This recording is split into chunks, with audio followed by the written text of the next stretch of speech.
The alley smelled like rust, wet cardboard, and old mistakes. Jamal Rivers felt it before he saw it, the wrongness in the air, the kind that crawled up your spine and whispered, "Keep walking." His boots crunched softly over frozen gravel as he cut through the narrow passage, hood pulled low, shoulders hunched against the cold. Midnight had already swallowed Harbor City whole. The streetlights flickered like tired eyes. Somewhere far off, a siren wailed, then faded. Jamal didn't look for trouble. Trouble had a way of finding him anyway. He was almost through the alley when the sound hit him. A groan. Not loud, not dramatic. Weak, broken, barely alive. Jamal stopped dead. His heart thudded once, hard, like a warning knock inside his chest. He told himself it was nothing. A stray dog, a drunk, a trick. Every instinct born from years of surviving this city screamed at him to keep moving. Then the groan came again. Closer. Human. Damn it, Jamal muttered under his breath. He turned slowly, eyes adjusting to the darkness. Moonlight sliced through the alley, silvering puddles and trash. And then he saw it, a glint near the wall, something metallic, something official. A badge. Police. Jamal's breath caught. A few feet away, slumped against the brick wall like a discarded doll, lay a woman in a dark uniform. Blood soaked through her side, black in the low light. Her legs were twisted wrong. Her face pale, bruised, smeared with dirt, tilted toward him as her eyelids fluttered open. She was alive. Barely. "Oh no, no, no," Jamal whispered. This was bad. This was very bad. A black man, alone, in an alley, hovering over a dying white female police officer. The headlines wrote themselves. The handcuffs were already waiting. He took a step back. Another. His pulse roared in his ears as 1,000 memories slammed into him, being stopped for matching a description. Hands on the hood, cold metal biting into his wrists for nothing more than existing in the wrong place. He imagined blue lights flashing, guns raised, shouted commands, a knee in his back. "Run," his mind screamed. Then her lips moved. "Help," she rasped, "please." Her voice cracked like glass. Jamal froze. She wasn't looking at him like a cop. She wasn't looking at him with suspicion or authority. She was looking at him like a human being about to die. Her eyes rolled back, her chest shuddered. Something in Jamal snapped into place. He moved. Dropping to his knees, he shrugged out of his jacket and pressed it hard against her bleeding side. Warmth soaked through instantly. Too much blood. Way too much. "Hey," he said urgently, voice low and steady even as his hands shook. "Stay with me, okay? Don't close your eyes." She winced, teeth clenched. "It hurts." I know," he swallowed. "You're gonna be all right, just breathe." Her badge lay inches from his knee. He picked it up without thinking. Officer Mia Dawson. The name burned itself into his memory. Jamal glanced up and down the alley. Empty, too empty. Whoever did this could still be close or coming back. He reached for his phone. Dead. Of course. "Damn it," he hissed. Sirens were nowhere near. Time stretched thin, brittle. Mia's breathing grew shallow. Her fingers twitched weakly against the pavement, smearing blood. Jamal made a decision. He slid one arm under her knees, the other behind her shoulders, and lifted. She was lighter than he expected, or maybe adrenaline was lying to him. Either way, pain ripped across her face as she cried out. "I'm sorry," Jamal said, already moving. "I'm sorry I got you." He ran. Boots pounded concrete as he burst out of the alley and onto the main road. A car screeched to a halt. A horn blared. Someone shouted. "Call 911, Jamal yelled, breath tearing from his lungs. "She's a cop, she's bleeding out." People stared. Phones came out. Fear crackled in the air, not just for her but for him. Jamal felt it in their eyes, the hesitation, the suspicion. He didn't stop. An ambulance screamed into view minutes later, red lights washing over everything. Paramedics rushed forward, hands firm, voices sharp. "What happened?" one demanded. "I found her in an alley," Jamal said quickly. "She was like this, I didn't." "Okay, okay," another interrupted, already taking Mia from his arms. "We've got her." As they loaded her onto the stretcher, Mia's hand caught Jamal's sleeve. Her grip was weak, desperate. She whispered, eyes glassy. "Don't leave." Jamal leaned closer, heart breaking. "I'm right here," he said softly. "You're safe now." Then she was gone, doors slamming, sirens howling as the ambulance tore away. Silence rushed in. Jamal stood there, jacket soaked in blood, chest heaving. People whispered. Someone pointed. He slipped away before the questions came. Back into the night. He thought that was the end of it. He was wrong. Because 2 days later, in a hospital room that smelled of antiseptic and fear, Officer Mia Dawson woke up with shattered memories, and a single image burned into her mind. A tall black man, in a hoodie, standing over her in the dark. And in the fog of trauma, fear twisted the truth. The city would soon come looking for Jamal Rivers. And this act of kindness, this single human choice, would drag both their lives into a storm neither of them saw coming. If you were the one witnessing this first moment, what would you have done? Before the full story continues, please consider subscribing. I worked incredibly hard to craft this story just for you. The cold that night wasn't just in the air. It lived in Jamal Rivers' bones. Every breath burned as he walked, shoulders tight, footsteps measured.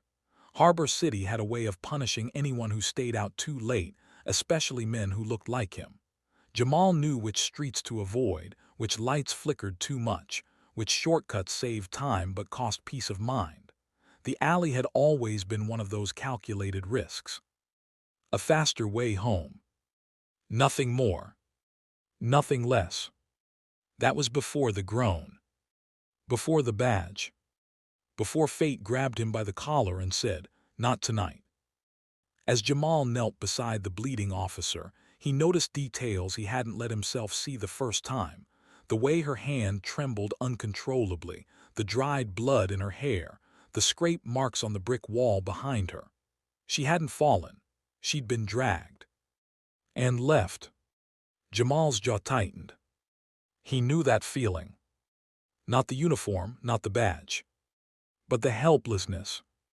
Years earlier, when his father collapsed on their living room floor from a heart condition they couldn't afford to treat, Jamal had called for help that came too late. He remembered the way sirens sounded like promises breaking in the distance. He remembered holding his mother as she cried into his chest, whispering, "We did everything we could." Since then, Jamal lived with a rule: if you can help, you help. Even when it costs you. Especially when it costs you. That rule had already taken things from him. A scholarship he never got to use after his mother got sick. A job offer withdrawn after a background check flagged a false charge he'd beaten, but never escaped. Nights spent fixing engines until his fingers cracked just to keep the lights on in a tiny apartment that never quite felt like home. So when fear told him to run from the dying cop, something louder told him to stay. Officer Mia Dawson didn't see any of that when she woke up. She woke to white walls, sharp light, and pain that made the world tilt. Machines beeped around her like reminders that she'd come close to disappearing entirely. Her body felt foreign, heavy, stitched together, bruised in places she didn't remember injuring. The doctor's voice was calm but careful. "You're lucky to be alive." Lucky. Mia almost laughed. Her last clear memory before the darkness was walking into that alley with her hand near her weapon, instinct screaming. She'd been following a lead on a smuggling ring that had slipped through too many fingers. She remembered footsteps behind her, the sudden strike, the ground rushing up. Then nothing. When the nurses mentioned the man who carried her into the street, Something twisted in her chest. "A tall black man," one said gently, adjusting her IV. "You'd be gone if not for him." The words should have brought comfort. Instead, they brought confusion. Because earlier that same night, Mia had scanned a Bolo report during her shift briefing. A suspected gang runner, violent, dangerous. Tall, black, hoodie. Her mind, still fractured by trauma, stitched two separate images together and convinced itself they were the same. Fear filled the blanks. Pain sharpened it. "Did you get his name?" Mia asked, her voice hoarse. The nurse shook her head. "He left before anyone could take a statement." Mia stared at the ceiling long after the room went quiet. She told herself she was just doing her job. When she demanded detectives find him, she called it instinct, training, duty. She didn't call it what it really was. Panic. Meanwhile, Jamal tried to forget the night ever happened. He scrubbed blood from his hands until his skin burned. He threw the jacket away. He went back to work, back to grease-stained floors and the familiar comfort of engines that made sense. Machines didn't judge you. They didn't misunderstand your intentions. People did. When the police showed up at his door 3 days later, Jamal didn't resist. Didn't run. Didn't raise his voice. He saw the neighbors watching through cracked blinds. He heard the cuffs click shut. He felt something inside him sink, not with anger but with a tired, familiar sadness. So this is how it ends, he thought. Across town, Officer Mia Dawson watched the arrest footage from her hospital bed. The man in the hoodie stood calm, confused, hurt. Not violent. Not threatening. For the first time, doubt crept in. Quiet, uncomfortable, and impossible to ignore. 2 lives, both shaped by fear, duty, and survival, were now bound together by a single moment in an alley. A moment that would soon force them both to confront the truth. Jamal had learned long ago that time moved differently behind locked doors. Minutes stretched, hours folded in on themselves. The holding cell smelled like disinfectant and old sweat, a place where hope went to sit quietly in the corner. Jamal rested his elbows on his knees, staring at the scuffed floor, replaying the same question over and over. Why would I save someone I tried to hurt? He didn't say it out loud. He didn't need to. The answer lived in his chest like a steady heartbeat. Across the station, Detective Louis Morneau rubbed his temples as he studied the case file. 20 years on the force had taught him to recognize when something didn't add up, and this didn't. The evidence was thin, too thin. A victim's trauma-clouded accusation. A man with no priors, no weapon, no motive. But public pressure was loud. A cop had almost died. And Harbor City didn't like unanswered questions. "You really think this guy did it?" Morneau asked his partner, Detective Ellen Price. She hesitated. "I think the victim thinks he did. That's enough to move forward." Morneau exhaled slowly. He'd seen fear do strange things to good people. He'd also seen kindness mistaken for guilt. Still, procedure was procedure. In the hospital, Mia's sister, Rachel Dawson, stood by the window, arms crossed tight. She'd flown in the moment she heard. Watching the city lights blur beyond the glass, she felt a fury she couldn't name. "They caught him," Mia said quietly from the bed. Rachel turned. "Good." Mia swallowed. "I think I might be wrong." Rachel's head snapped back. "What?" "He saved me," Mia said, her voice trembling. "They said he carried me out." "And you think that means something?" Rachel shot back. "Mia, you were attacked. You're traumatized. You can't second-guess yourself now." Mia closed her eyes. She wanted certainty. All she had was doubt. The first threat didn't come with fists or guns. It came with silence. Days passed. Jamal sat through questioning after questioning, each one digging deeper into his past, his whereabouts, his intentions. Every act of kindness he'd ever done felt like it was being twisted under a microscope. "You expect us to believe you just happened to be there?" an officer asked. "Yes," Jamal replied calmly, "because that's the truth." Truth, he was learning, was fragile. Outside the station, rumors spread. Online comments painted him as a monster, a predator, a criminal who'd finally been caught. The auto shop owner stopped returning his calls. Kindness had complicated his life. Again. Then the footage surfaced. A traffic camera at the edge of the alley, grainy, distant, overlooked. Detective Morna watched it 3 times, heart pounding. Masked men, a struggle, a body left behind. And then minutes later, Jamal entering the frame. Stopping. Running toward the injured officer. Carrying her. Saving her. Morno leaned back in his chair. "Well, I'll be damned." When Mia saw the footage, the room spun. Her hands shook violently as tears blurred the screen. That's him," she whispered. "I was wrong." The first tension wave crashed hard. Guilt hit her like a second assault. Jamal was released that night, charges dropped quietly, apologies mumbled without eye contact. He stepped out into the cold air a free man, but freedom felt thin, brittle. Across the city, Mia made a decision. She needed to see him. Not as an officer, not as a victim, but as the man who had chosen kindness when walking away would have been safer.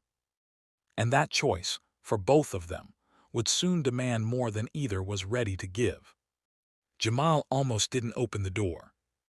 It was a quiet Sunday morning, the kind that carried the fragile piece of a life trying to stitch itself back together. He slept poorly, dreams tangled with sirens and brick walls and blood-soaked hands. When the knock came, firm but hesitant, his shoulders stiffened automatically. He checked the peephole. Officer Mia Dawson stood in the hallway. Not in uniform. No badge, no gun. Just a woman in a long coat, eyes rimmed red, hands clasped so tightly her knuckles were white. Jamal hesitated. Then he opened the door. "I won't come in if you don't want me to," Mia said quickly. I needed to say this in person." Jamal stepped aside. The apartment was modest, clean, sparse, a place built for survival, not comfort. Mia took it in silently, understanding more in that moment than any report could have told her. "I was wrong," she said, voice cracking, "about everything." Jamal leaned against the counter, arms folded. "You almost ruined my life." "I know," tears spilled freely now, "and I'll carry that forever." Silence stretched. Then Jamal spoke, softer. "Fear makes people believe the wrong things." Mia looked up at him. "But forgiveness," he continued, "is a choice." That was the moment something shifted. They talked for hours. About the night, about the alley, about why she'd been there, about why he'd stopped. Mia admitted how the bolo had poisoned her memory. Jamal admitted how close he'd come to walking away. "I thought helping you would get me killed," he said quietly. "And you still did it," Mia replied. They talked about dreams too, ones neither of them said out loud very often. Mia wanted to leave patrol someday, open a small cafe by the water, a place that felt safe. Jamal wanted something simpler, stability, a life where doing the right thing didn't feel like a gamble. For the first time in months, they both felt seen. But kindness has a way of echoing. And echoes reach places you don't expect. The smuggling ring Mia had been investigating wasn't finished. 2 of the masked men were still free. When word spread that Officer Dawson was awake and that footage existed, they panicked. Loose ends made people dangerous. Detective Morna warned Mia, "They might try to silence you." She nodded, "I know." Jamal wasn't supposed to be part of this anymore. But one night as he walked home from the shop, a black SUV crawled past him slow, watching. The next day his apartment door was scratched. a warning carved deep into the wood. Mind your business. Fear returned, heavier this time. Running wasn't an option. Staying wasn't safe. Mia and Jamal stood in her kitchen, the air thick with unspoken choices. "They're coming," she said, "for both of us." Jamal met her gaze. "Then we face it together." Outside, engines idled in the dark. The storm was closing in. They didn't sleep that night. Rain tapped softly against the windows, each drop sounding like a ticking clock. Mia sat at the small kitchen table, her badge lying between them. She turned it slowly, thumb brushing over the scratched metal. That badge had once meant certainty, authority, protection. Now it felt heavy. "I shouldn't have worn this into that alley," she said quietly. "I thought it made me untouchable." Jamal watched her, eyes steady. "Nothing does." She reached into her coat pocket and pulled out a thin chain. At the end hung a small, silver key, worn, simple. "This was my dad's," she said. "He gave it to me when I joined the academy. Told me it was a reminder that every door can open both ways, toward safety or toward danger." She placed it in Jamal's palm and closed his fingers around it. "I want you to have it," she whispered, "not as an apology, as trust." Jamal swallowed hard. No one had ever given him something like that, not because they owed him, but because they believed in him. "I'll keep it safe," he said. And for the first time since the alley, Mia smiled without fear. The SUV came back just before dawn. This time it didn't creep. It roared. Glass shattered as the front window exploded inward. Jamal dragged Mia down just as gunfire ripped through the room. Splinters flew. Smoke burned the air. "Back door," Mia shouted. They ran. Rain soaked them instantly as they burst into the alley behind the building. Footsteps thundered close behind. Shadows moved fast, too fast. One of the men grabbed Mia's arm. Jamal didn't think. He turned and swung. Pain exploded through his ribs as he was thrown against the wall, breath knocked clean out of him. Another man raised a gun. Mia tackled him. They struggled in the mud, rain blinding, fists slipping. The gun skidded away. Sirens wailed in the distance. Morno had been right. Backup was always too far away until it was. Jamal lunged, pulling the man off her just as headlights flooded the alley. Police cars screeched to a halt. Shouts, commands, guns drawn. The attackers ran, but not fast enough. As officers cuffed the men, Jamal sank to the ground, chest heaving. Mia knelt beside him, hands shaking as she touched his face. "You're hurt." "I'm okay," he lied. She laughed, a broken, breathless sound, then cried into his shoulder. This time, no one mistook him for the villain. This time, the city saw the truth. Spring came gently to Harbor City. The cafe by the water opened 6 months later, sunlight spilling through wide windows, the smell of coffee and fresh bread drifting into the street. A small sign hung above the door. "Second Chance Cafe."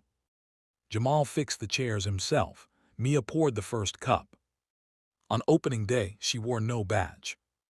Only a smile. Later that evening, as they locked up, Jamal pulled the silver key from his pocket. "I think it's time," he said, handing it back. Mia shook her head. No, it was never meant to be returned. She paused, then reached for his hand. "Can you forgive me?" she asked softly. "Enough to build a life with me?" Jamal smiled, the same gentle smile he'd worn in the alley, bleeding and afraid. "Yeah," he said, "I already did."